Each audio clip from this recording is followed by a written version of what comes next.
Welcome to this guided meditation practice to transcend black and white thinking that stems from codependency and reintegrate the shamed sexual self. So this is a replay from our live community practice from this week, the first week of November 2025, within the Soul Deep Lovers Club membership. If you are in a season where you yourself are trying to become aware of your own codependent patterns so that you can heal and recover, this membership is absolutely for you. Each week you receive a weekly practice. Bi-weekly we have a live practice just like this one, all sent right into your inbox. So if that's something that you're interested in, if you're ready to heal and you want the tools to do so, come on into Soul Deep Lovers Club. I've made it extremely affordable, so hopefully there's no barriers for those who are looking to heal.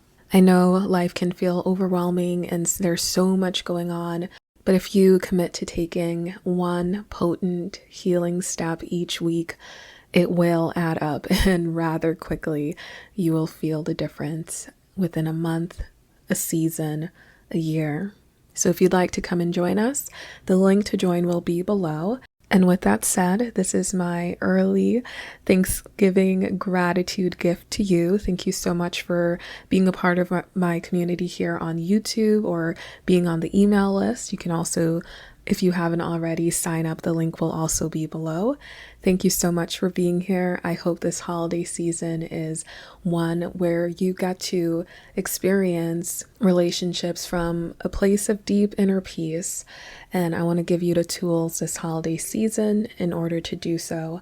So if you're struggling with codependency, come on into Soul Deep Lovers Club and enjoy this meditation to transcend black and white thinking and reintegrate the shamed sexual self. This meditation practice, like all weekly practices within Soul Deep Lovers Club, accompanies the weekly YouTube videos. So I'm going to actually pop in the accompanying YouTube video right here in the info card. So if you'd like to watch that video first, go ahead and watch and then return for the practice. Amazing! Oh my gosh. So I finally figured out how to use, it's so weird because I'm used to like being able to see what I'm doing when I'm using Zoom. But I finally figured out how to use my iPhone as my webcam. This is a big step for me, you guys. All right, so welcome back. Welcome back to Soul Deep Lovers Club. Happy November. I'm so excited that you're here. So this is going to be a guided meditation to go along with this week's discussion on black and white thinking and how codependency, because of the shame-based programming, can often cause us to see things in black and white, or just to constantly be comparing things as good versus bad. And I was going to say wanted and unwanted, but that's not quite it. I think, deciding, exploring the world, this is kind of what our ego is built to do. It's built to explore and decide what we want and what we don't want, right? I tried this food. It's very yummy. I want more of that. I tried this food. It's very yucky. I don't like that. And that's completely fine, kind of categorizing of experiences and learning what you want, who you are. That's part of the process. But with codependency, because we're so driven by this need for validation, really, and this backhanded, not backhanded, but kind of sneaky way that we're trying to get our emotional needs met, we're actually we're categorizing behaviors and even aspects of ourselves based on a prediction of, will this get me that love? Will this get me that security, that acceptance, right? Instead of really resting in our own experience, owning what it is that we actually want outside of this kind of game of how do I get my needs met? How do I secure um, these emotional needs? we don't actually get to explore the world. We're kind of trapped in this constant game of what's acceptable, what's going to get me X, Y, and Z. So we don't really experience ourselves. So we don't really experience the world. And I just think, it's about time. I know how hard it is to even recognize these patterns, but once you see them and you're able to move past them, it really is just the most liberating feeling. And so, in today's meditation, I want to bring you through a process to start to exit this black and white thinking, this black and white mindset, especially towards sexuality. So last week we had the tending to your sensual garden journal guide. And if you missed that practice, then don't worry. We will be revisiting many of these, exercises in the upcoming months.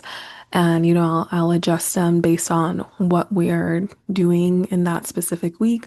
So it's not that you'll never see that exercise again.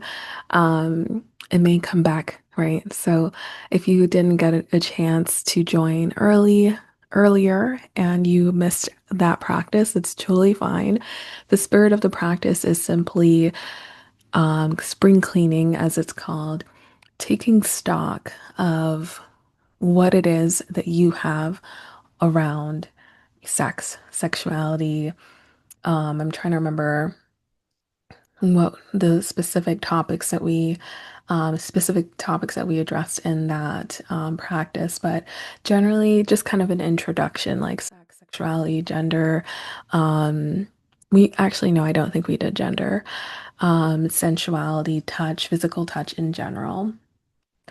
And so this week we're going to kind of continue with that practice of kind of taking stock of what it is that you're bringing into this conversation on sex and sexuality, and what it is that is poignantly shameful when you consider your sexual expression, a version of your embodied. And when I say embodied, it means that you're really stepping into that version of you, right? So much so that it's something that's a part of you. Like you're living it, you're breathing it, you're letting yourself feel it.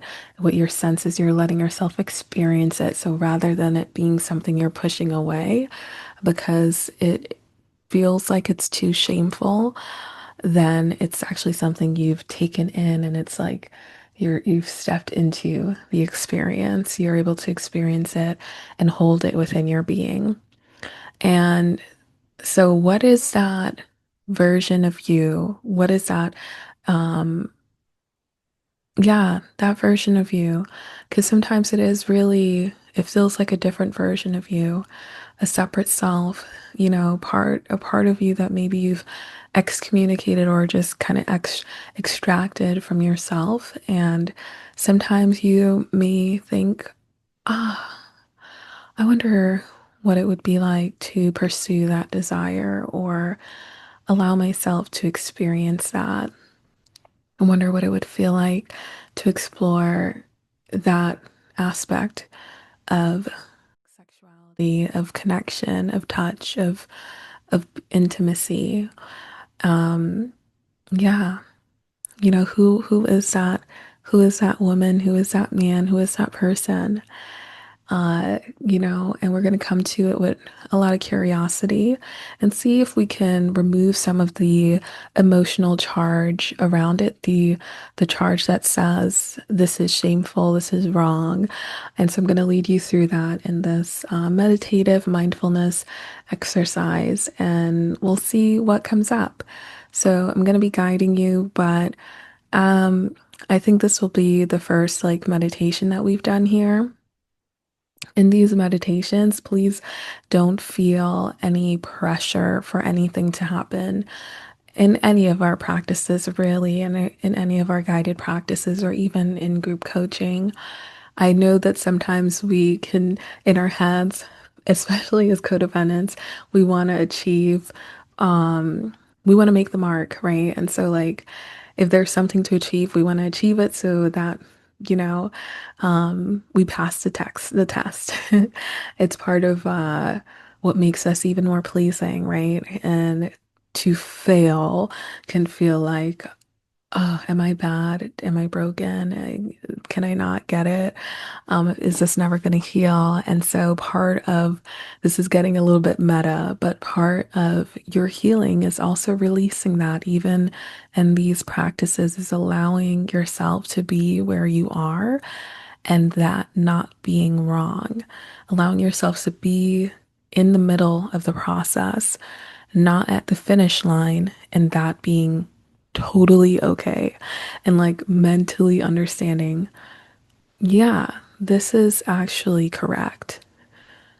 What I'm experiencing is correct. I maybe didn't experience this, X, Y, and Z, whatever the goal I perceive to be of the exercise, but what I'm feeling is still correct.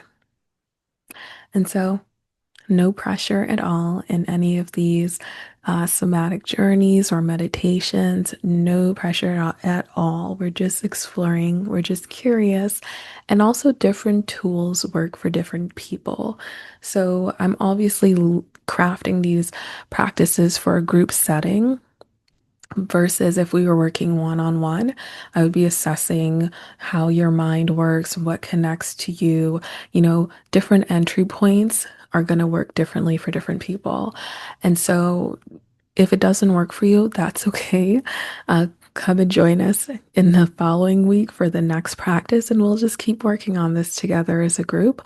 And if you'd like that personalized holding and that journey where I can kind of dive deeper with you and make sure I'm attuning to what does work for you and your nervous system, then you'll want to get private coaching. And I've actually got a really special, I'm so excited. I have an end of year. I like to do like an end of year package each year, but this year I'm doing something really special.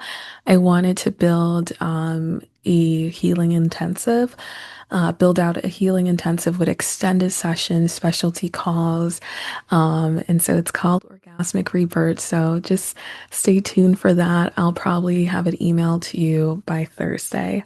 So if you're interested and you want to work with me one on one, stay tuned, and the details on that are coming your way pretty soon. All right, so with that, let's get on into the practice. I'll probably we'll aim for 15 to 20 minutes today. I actually wanted to start, I would love to ritualize our meetings, but I just kind of started talking and kept going. So that will be my goal for next week. And that's completely correct. See how I lived into the teaching there. So we'll take that on for next week. And I'm just gonna play some music. It's so cool because, you know, typically when I lead practices with music, I don't have video on because I I couldn't crack this code. I don't have a webcam because I use like a laptop, and the camera on the laptops are just notoriously horrible. It's so bad. And so I usually use my phone and my computer separately. And so I normally don't do video when I'm doing guided practices. I just do audio, and we'll see. I notice I don't really like to be perceived when I'm leading practices. I like the like void of it all and just leading with my voice. So I might return to just doing audio. This is our first trial run, our friends. Run, friends. So let's see. Let's see how I like this. Okay, so we'll start with just a little bit of with breath work. So find yourself in a comfortable meditative position. This can be seated on a what are they called? Meditation cushions. I almost call them yoga cushions. That works as well. Or you can, I also love, I don't, I'm not really someone who likes to sit when meditating. I'm like a shavasana corpse pose, just lay. Like I just have to be completely like surrendered, not trying to hold any tension, hold my body up. I just like to float. So if you want to assume just laying down on your bed or in shavasana on your yoga mat, that works too. That's my personal favorite. So no judgment if you just want to hit that like dead bug action and just let the oceanic waves take you. All right, that's the vibe for me anyways. Okay, so due to copyright restrictions here on YouTube, there is music playing in this free play that I can't share on this YouTube channel. So if you would like to complete the meditation and do the full practice, go ahead and tap the link below. It will take you to the actual full video, the full replay. And like I said, for the month of November, this is my gift to you. You can access it for free for this month of November 2025. Go ahead and click the link and complete the meditation. And of course, if you are ready, come on into Soul Deep Lovers Club and you'll get access to this as well as last week's practice and the upcoming practices for the rest of this month or whenever you are joining. Thank you so much for listening. I'll see you in the rest of the meditation. Tap the link to follow me over there.